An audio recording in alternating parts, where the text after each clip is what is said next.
오늘 우리에게 주는 하나님의 말씀은 구약에 있는 말씀 이사야 55장 6절로 9절까지 보겠습니다. 이사야 55장 6절로 9절에 있는 말씀. 너희는 여호와를 만날 말 때 찾으라. 가까이 계실 때에 그를 부르라. 악인은 그의 길을 불의한 자는 그의 생각을 버리고 여호와께로 돌아오라. 그러면 그가 긍휼히 여기시리라. 우리 하나님께로 돌아오라. 그가 너그럽게 용서하시리라. 이는 내 생각이 너희의 생각과 다르며 내 길은 너의 길과 다름이니라. 여호와의 말씀이니라. 이는 하늘이 땅보다 높음 같이 내 길은 너의 길보다 높으며 내 생각은 너의 생각보다 높음이니라. 아멘. 할렐루야. 할렐루야. 우리 그리스도인들은 이 땅에 살아가면서 많은 하나님의 축복 속에 우리가 살아가고 있습니다. 근데 우리 이 세상을 살아가면서 하나님으로부터 받을 축복들이 여러 가지가 많이 있을 겁니다. 어떤 사람은 건강의 축복을 받기를 원할 겁니다. 또 어떤 사람은 물질의 축복을 받고 살았으면 좋겠다, 그런 소원이 있을 겁니다. 또 어떤 사람은 평안의 축복을 받았으면 좋겠다, 그런 마음도 있고요. 또 세상의 부귀와 영을 누리는 것처럼 내가 이 땅에 살면서 그런 복을 받았으면 좋겠다, 그런 마음을 가지고 살고 있습니다. 물론 다 받으면 굉장히 좋겠죠.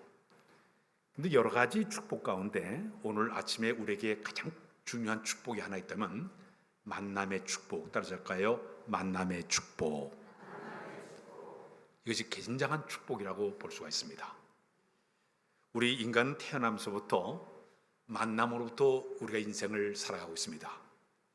우리가 이 세상에 태어나면서 제일 먼저 만나는 사람이 바로 부모님을 제일 먼저 만나게 되죠. 조금 자라나다 보면은 형제와 자매들을 만나게 됩니다. 학교를 가게 되면 친구들을 또 만나기도 합니다. 또 선생님도 만나게 됩니다. 군대에 간 사람들은 군대에서 상급자를 만나고 전우들을 만나면서 살아가게 됩니다. 직장에 들어가게 되면 직장 상사를 만나게 되고 동료에 있는 많은 사람들을 만나면서 생활하고 있습니다. 근데 평생을 살아가면서 가장 필요한 배우자를 또 만나가지고 우리가 삶을 이렇게 살아가기도 합니다. 근데 이 여러 종류의 사람들 중 만나면서 만남 가운데 좋은 만남도 있지만은 잘못된 만남도 있습니다. 독일의 문학자 한스 카노스라는 분이 그런 얘기를 했습니다. 인생은 너와 나의 만남이다. 인간의 이 불행과 행복은 만남을 통해서 모든 것이 이루어진다 그랬습니다. 이처럼 만남이 대단히 중요하다고 얘기를 하고 있습니다. 자녀들이 이 세상에 태어날 때 부모님을 잘 만나야 행복하게 살 수가 있을 거예요. 며칠 전에 신문을 제가 보니까 지난 8년 동안 태어난 기록은 있는데 출생 신고를 하지 않은 사람이 한 8,000명 정도가, 2,000명 정도가 이렇게 기록이 안 됐다고 합니다.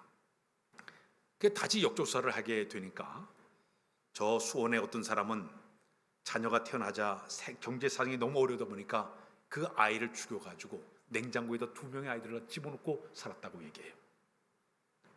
세상에 태어나서 밝은 빛을 보지도 못하고 부모 잘못 만나가지고 세상을 떠난 일, 끔찍한 일이 일어나기도 합니다. 반대로 부모님도 자식을 잘 만나야 됩니다. 맨날 사고치는 아이들을 만난 부모님은요 정말 마음이 아파요. 애가 가출하고 공부도 안 하고 그리고 또 못된 짓을 하는 자녀를 보게 되면 속을 바락바락 이 속이 타들어갈 거예요. 이 부모가 자식 잘못 만나면 그런 일이 벌 수밖에 없겠죠. 그러나 반대로 착실하게 공부도 잘하고 성실하고 또 학교생활 잘하는 자녀를 만나기만 하면 이 부모님은 아주 행복한 그런 삶을 살게 될 것입니다. 이처럼 부모도 자식을 잘 만나고 자식도 부모를 잘 만나야 되는 것입니다. 친구도 잘 만나야 됩니다. 주변에 좋은 친구를 많이 둔 사람은 복 있는 사람이에요. 반대로 주변에 잘못된 친구가 많아지게 되면 맨날 사고 칠 수밖에 없고 부모의 마음속에 근심거리가 될 수밖에 없기 때문에 우리 친구를 잘 만나는 것도 하나의 축복이라고 볼 수가 있습니다. 특히 학생들은 좋은 스승을 만나는 것이 대단히 중요합니다. 좋은 선생을 만나서 실력도 향상이 되어지게 되면은 그 학생이 훗날 아주 보람된 그의 인생의 새로운 길이 열리는 이런 축복을 받게 되겠죠. 그런데 이 수많은 모든 만남 가운데 중요한 세 사람을 우리가 잘 만나야 됩니다. 첫 번째는 뭐냐면 부모님을 잘 만나는 것. 좀 전에 얘기했지만 따라서 부모님을 잘 만나야 된다. 우리가 세상에 태어나게 되면 부모님의 영향을 상당히 많이 받으면서 우리가 살아갈 수 있습니다. 아이들이 세상에 태어 3살서부터 이 12살까지 과정 가운데 이 아이의 모든 인격이 다 형성이 된다고 그래요. 부모님의 영향을 상당히 많이 받고 살게 된다고 합니다. 부모님을 통해서 인격이 완성이 되게 되고 습관이 만들어지게 되고 그리고 또 지식을 습득하게 되고 언어를 배우게 되고 문화를 받게 되기 때문에 우리 자녀들이 부모를 잘 만나는 것이 대단히 중요하다고 볼 수 있는 겁니다. 성경을 보게 되면 디모데라는 사람이 나오고 있습니다.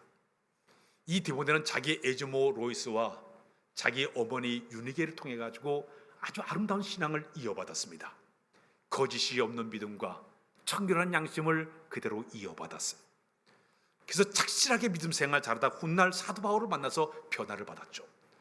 훗날 이 디모데는 에베소 교회의 목회자로 귀하게 쓰임받은 사람이 되었습니다. 좋은 조상적인 부모, 신앙이 좋은 부모를 만났기 때문에 훌륭한 사람이 되게 되었습니다. 모세를 보게 되면 모세의 부모님이 아므람과 요게벳입니다. 이 모세는 아므람과 요게벳 부모를 만난 것이 굉장한 그에게서는 축복이었습니다.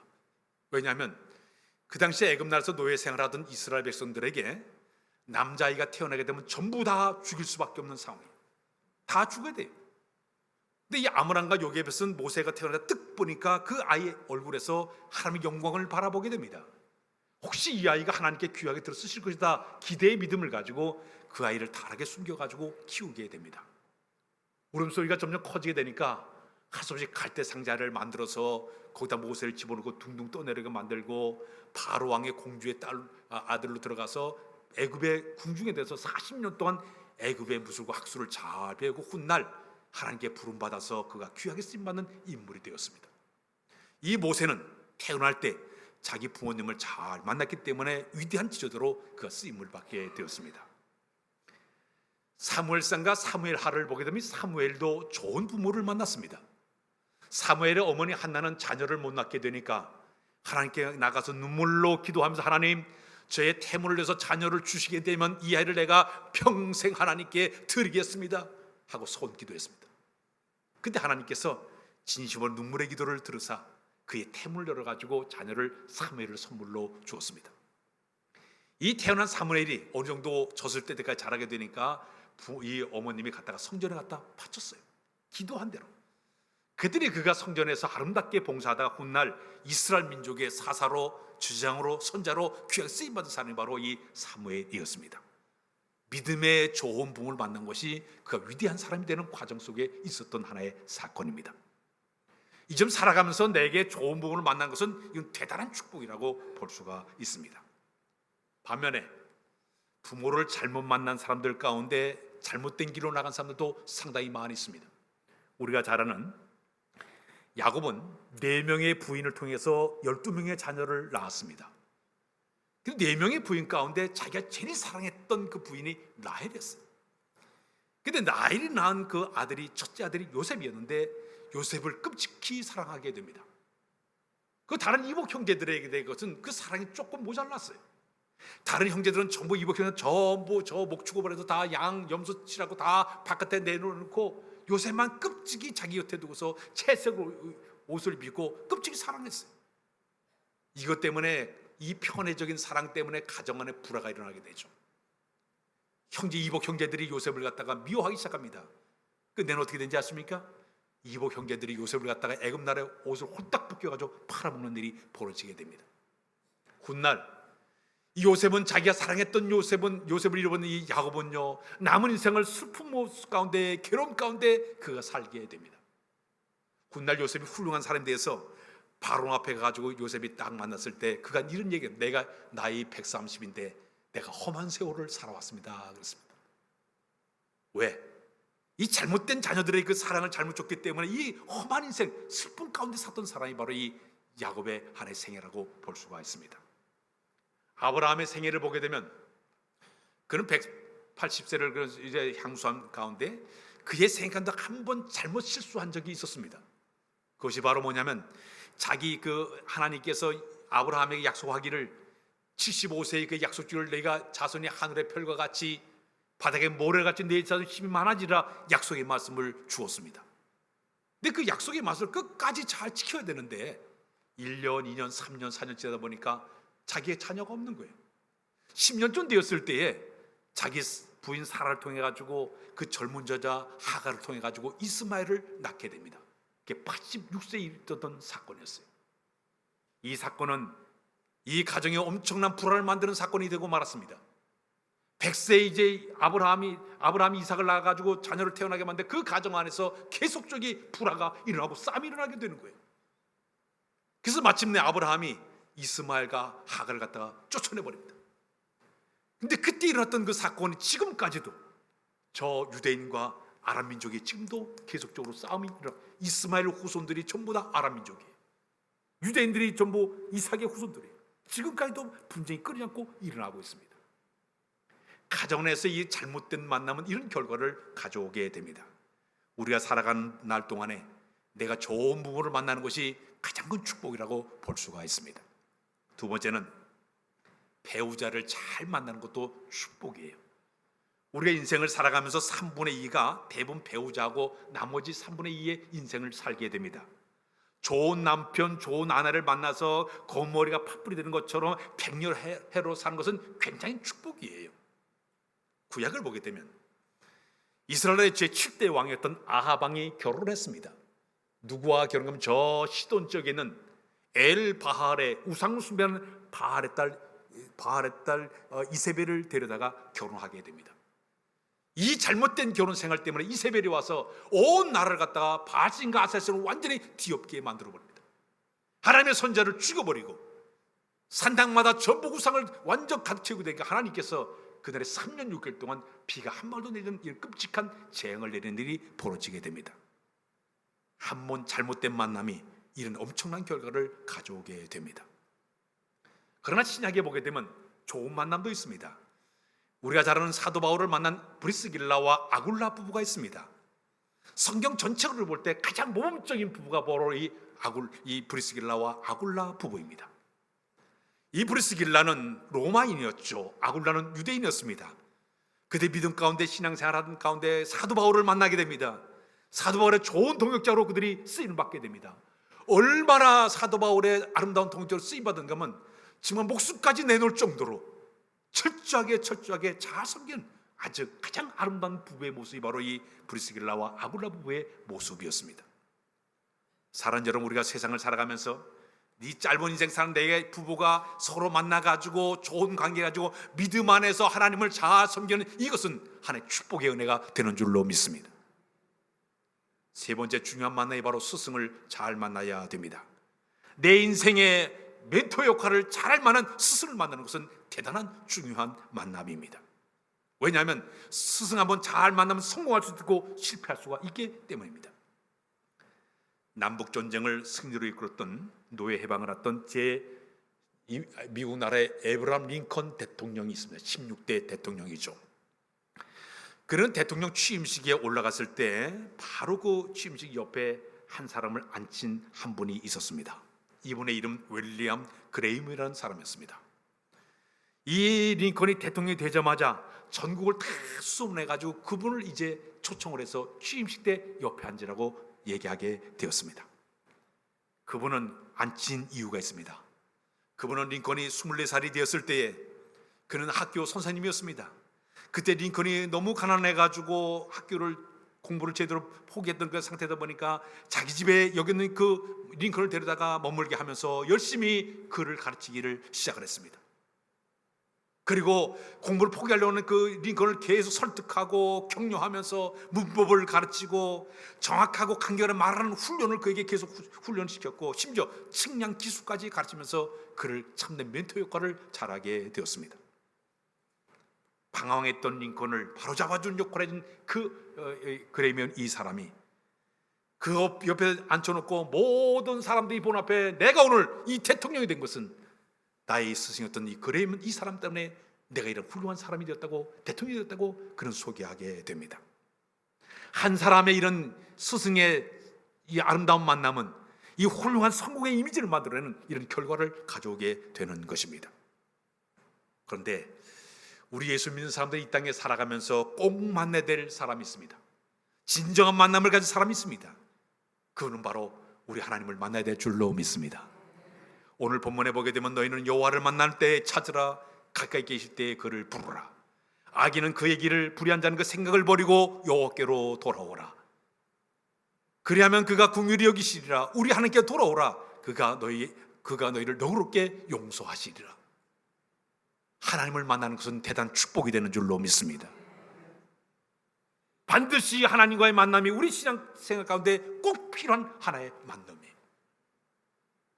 자, 그런데 하나님을 만날 때 어떻게 만나야 될까요? 제가 한마디를 던지고 싶습니다. 따라서 인격적인 만남. 교회 생활하면서 요즘 가장 쓰이는 말이 바로는 하나님을 인격적으로 만나라, 그런 말을 자주 쓰고 있습니다. 인격적인 만남이 뭘까요? 많은 사람들은 교회 생활하면서 하나님을 직간접적으로 많이 만나면서 체험하면서 살아가고 있습니다. 어떤 사람은 교회에 오기만 마음이 편안하다. 물론 영적인 만남이 되겠죠. 어떤 사람은 교회에 와서 기도하니까 마음이 편안해져요. 이것도 하나의 영적인 체험과 만남이 될 수도 있겠죠. 또 어떤 찬송을 듣기만 하면 마음속에 굉장히 감동을 받아 눈물까지 주룩주룩 흘려요. 그것도 하나의 영적인 만남이 될 수가 있겠죠. 또 지금 이 시간 설교를 들으면서 내 가슴이 뜨거워지는 마음을 갖고 있는 것, 이것도 하나의 영적인 어적인 만남이라고 볼 수가 있습니다. 또 어떤 사람 꿈을 통해서도, 내가 꿈을 통해 만나기도 하고 환상을 통해서도 음성을 듣기도 하고 여러 가지 만남이 있습니다. 그런데 이 모든 만남이 있지만은, 그러나 이 만남이 어떤 만남인가 하면 스쳐가는 만남이 되게 된다는 얘기입니다. 단순한 체험, 단순히 스쳐가는 만남을 거기서 끝날 때가 상당히 많이 있다는 얘기입니다. 그런데 인격적인 만남은 스쳐가는 만남이 아니라 깊은 만남이에요. 따라서 깊은 만남. 이 인격적인 만남은 깊은 만남이에요. 주님이 내 안에, 내가 주님 안에 거하는 만남이 인격적인 만남의 모습입니다. 요한복음 14장 20절에 보면 이런 말씀을 우리 다 같이 한번 읽고 넘어갑니다. 시작. 그날에는 내가 아버지 안에, 너희가 내 안에, 내가 너희 안에 있는 것을 너희가 알리라. 또 하나 요한일서 4장 13절에 보면 이런 말씀을 시작. 그의 성령을 우리에게 주심으로 우리가 그 안에 거하고 그가 우리 안에 거하신 줄을 아느니라. 이 말은 뭐냐면, 인격적인 만남은 주님이 내 안에, 내가 주님 안에 거하면서 동공동락하면서 만나고 사귀고 살아가는 이 모든 모습 자체가 인격적인 만남을 갖다고 표현하고 있습니다. 제 아내와 서로 만났어요. 40년 전에 고무신 가게에서 손을 보고 서로 만났어요. 서로 만나가지고 서로 대화를 처음 만나 한 2시간 정도 얘기한 것 같아요. 처음 만나가지고 만났으면 좋겠다. 한 번, 두 번 만났어요. 한 번도 만나다가 헤어질 수도 있어요. 이거 좋은 사람 같은 애 한번 만나볼까? 요 만남은 스쳐가는 만남이에요. 한번 만나보고 싶은데 이런 건 스쳐가는, 하나의 좋은 인상을 받고 이런 만남은 스쳐가는 만남에 불과했습니다.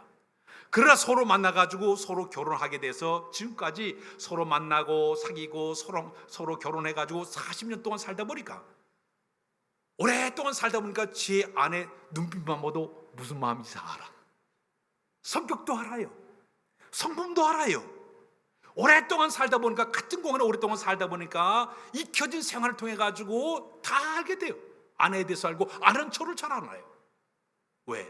40년 동안 같이 살다 보니까, 같은 공간에서 같이 생활하다 보니까 알게 된 것과 똑같습니다.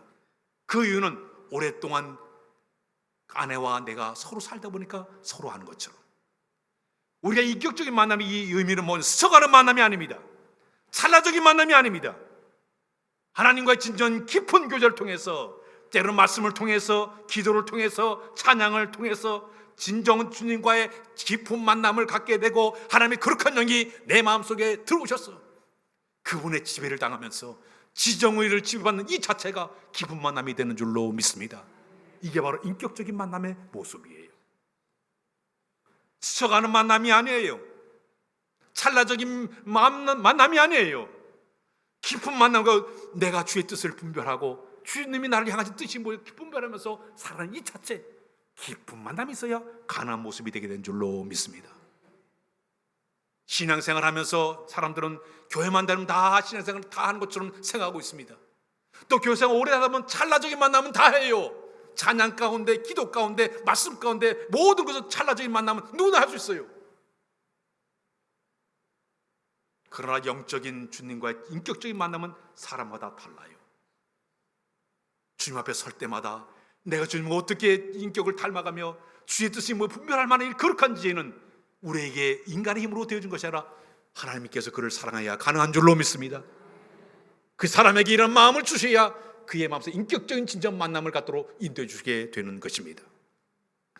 그럼 내가 주님과 인격적인 만남을 하게 되면 어떤 결과가 우리에게 찾아오게 될까요? 첫 번째는 따라서 그 변화가 일어난다. 다시 변화가 일어난다.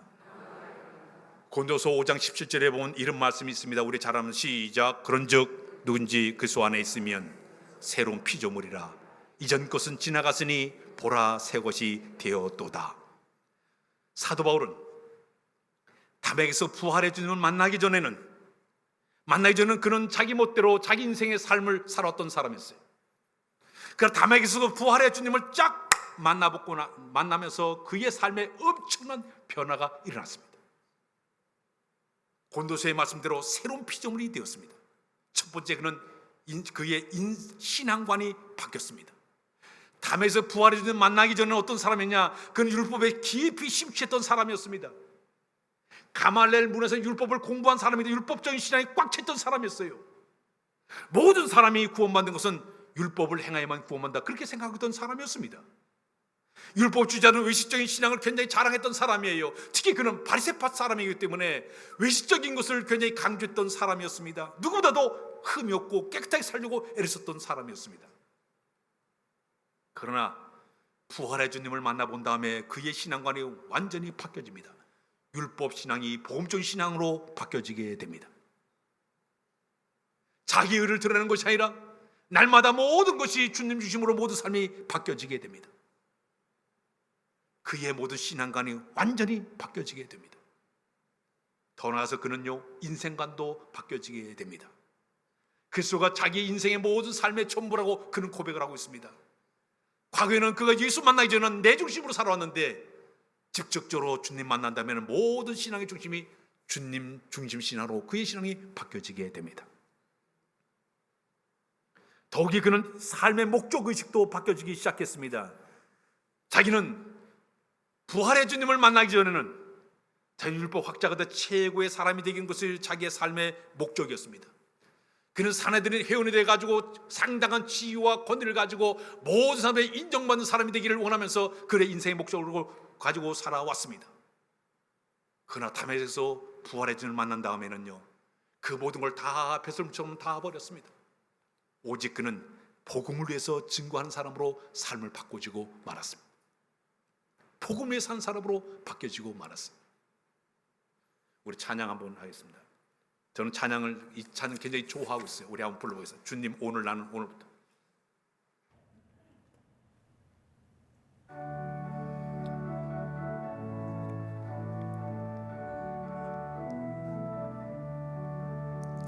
주님 나는 오늘부터 모든 것을 버리고 일편단심 주님만을 사랑하겠습니다. 주님 위해 나는 살고 주님 위해 일하며 주님 위해 고생하며 주님 위해 죽겠네. 나를 위해 죽어가신 나를 위해 죽어가신 주님 생각할 때에 생명이나 물질이나 아깝지 않습니다. 주님 위해 나는 살고 주님 위해 일하며 주님 위해 고생하며 주님 위해 죽겠네. 이게 6절까지인데 다 못해. 이 2절까지 하세요. 정말 주님 위해 사는 거, 주님 위해 죽고, 이 모든 삶이 바뀌어진 것이 그냥 되는 것이 아니에요. 주님과의 진정 만남이 있을 때 가능한 줄로 믿습니다. 주님과의 진정한 만남을 가진 사람은 인생의 방향도 바뀌어질 수가 있습니다. 우리가 잘 아는 여리고성에 살고 있던 세리장 삭개오가 뽕나무에 올라가 앉아있는 동안에 우리 예수님이 직접 내가 오늘 내 집에 가서 유하해야 되겠다 말씀을 전하게 됩니다. 그 주님을 자기 집으로 모셨습니다. 하룻밤을 지나게 됩니다. 하룻밤을 지나면서 여기는 이 여리고가 예수님의 그 말씀을 통해서 완전히 변화가 돼요. 그 다음날 내 재산의 반을 뚝 잘라서 가난한 사람들에게 나눠주겠습니다. 내가 네 것을 토속한 일 있으면 내가 4배나 갚겠습니다. 예수 만나기 전에는 돈만 알던 사람이었어요. 돈을 모으는 재미로 살던 사람이었어요. 세상의 모든 쾌락에 향해져서 산 사람이었어요. 진정한 주님과 하룻밤의 만남이 그의 모든 인생의 방향이 바뀌어지게 되었습니다. 자선사고로 바뀌어지게 되었습니다. 막달라 마리아가 예수님 만나기 전에 어떤 사람이었습니까? 7 귀신에 사로잡혀가지고 세상의 쾌락과 황해졌던 살던 여인이었습니다. 그러나 우리 주님이 그 여인 만나가지고 그 속에 있는 더러운 귀신을 다 쫓아내버렸어요. 악한 정을 다 몰아내버렸어요. 그 여인은 완전히 인생의 방향이 바뀌어지게 됩니다. 오직 예수님을 위해서 헌신의 삶을 살게 됩니다. 자기의 모든 재물을 주님에서 모든 걸 아낌없이 드리기를 시작합니다. 예수님 십자가 달려돌 때 끝까지 예수님의 십자가를 목격을 하게 됩니다. 부활의 주님을 제일 먼저 찾아가서 만난 여인이 바로 이 막달라 마리아였습니다. 진정한 주님 만남이 있어야 인생의 방향도 바뀌어지게 될 줄로 믿습니다.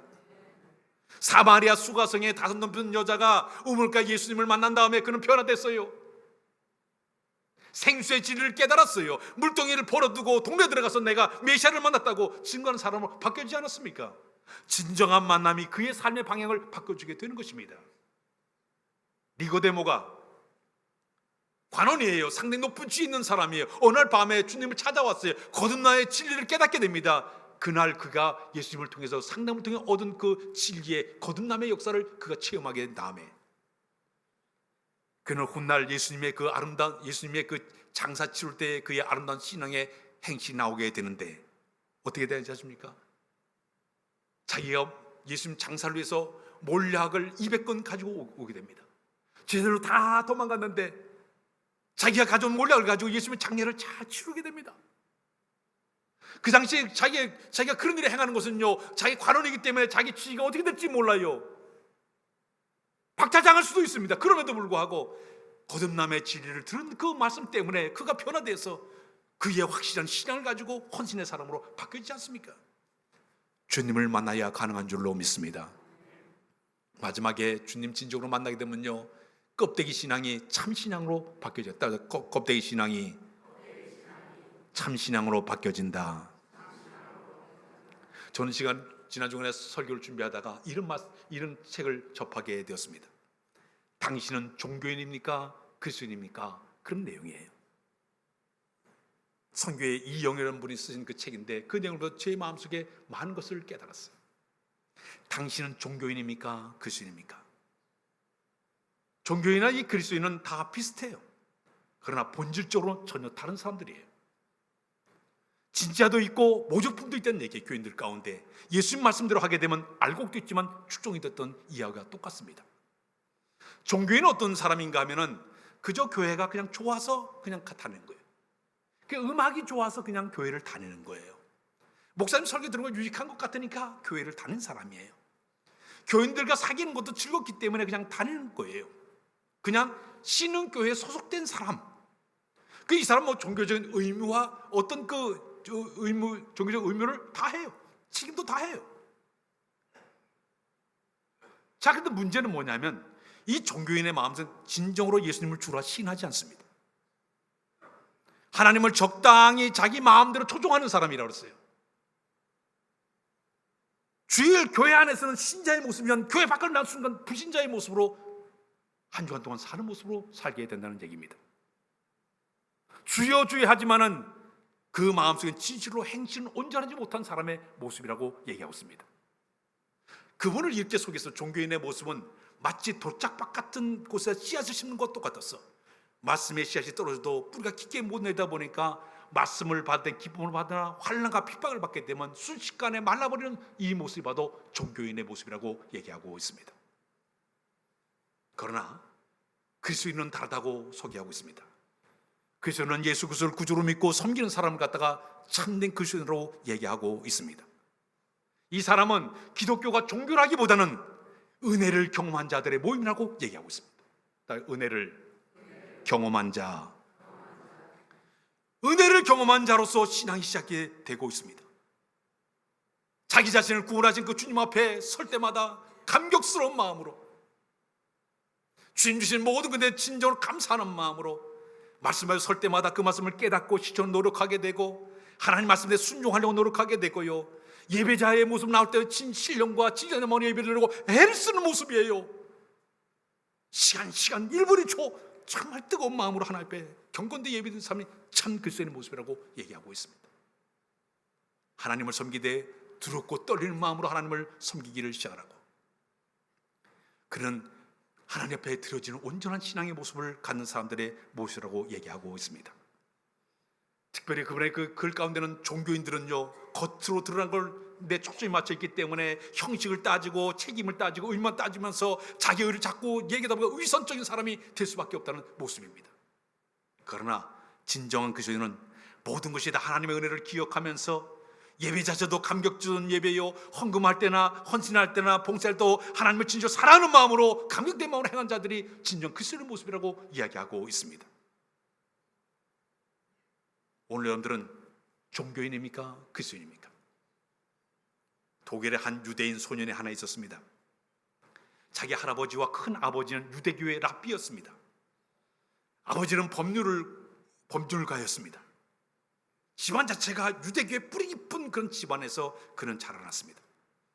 그런데 이 소년은 독일에 살면서 유대교 회당을 다니지 아니하고 독일의 교회를 다니게 되었습니다. 어느 날 이 아들이 아버지에게 이 소년이 물었습니다. 아빠, 우리는 유대인인데 왜 이 회당을 가지 않고 왜 이 독일의 교회를 다닙니까? 하고 질문했습니다. 그때 아버지가 그런 얘기했습니다. 얘야, 여기는 독일이야. 독일 사람들의 틈에서 내가 살아가려면 독일 사람 다니는 교회를 다녀야 돼. 할 수 없이 자기 아버지 때문에 교회를 독일에서 다니기 시작했습니다. 거기 아버지 얘기가, 만일에 네가 교회 안 되면 사면 따돌림 당해. 그 교회 다녀야 돼. 할 수 없이 교회를 다니다 보니까 교회 다니다 보니까 침례도 받았고 성경 공부도 하고 나름 교회 생활도 열심히 잘했습니다. 근데 이상하는 전혀 믿음이 성장하지 않는 거예요. 그런 대학을 가자마자 아예 교회를 문을 닫았습니다. 교회를 다니지 않았습니다. 그의 나이가 30세가 되었을 때 그의 친구와 함께 영국 런던에서 공산당을 선언하면서 마치 공산당을 만들었던 장남 칼 막스라는 사람이 거기서 나오게 됩니다. 교회는 다녔습니다.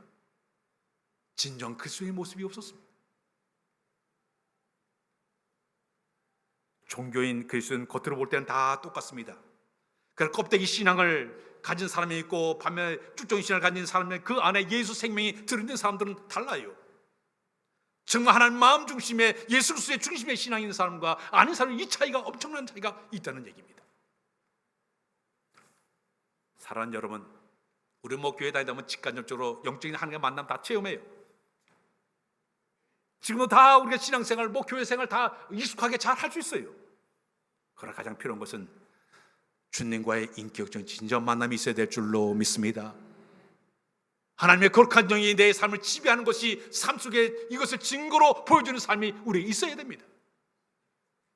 그래야만이 종교인이 아니라 진정 그리스도인으로서 주를 섬기는 자가 되게 될 줄로 믿습니다.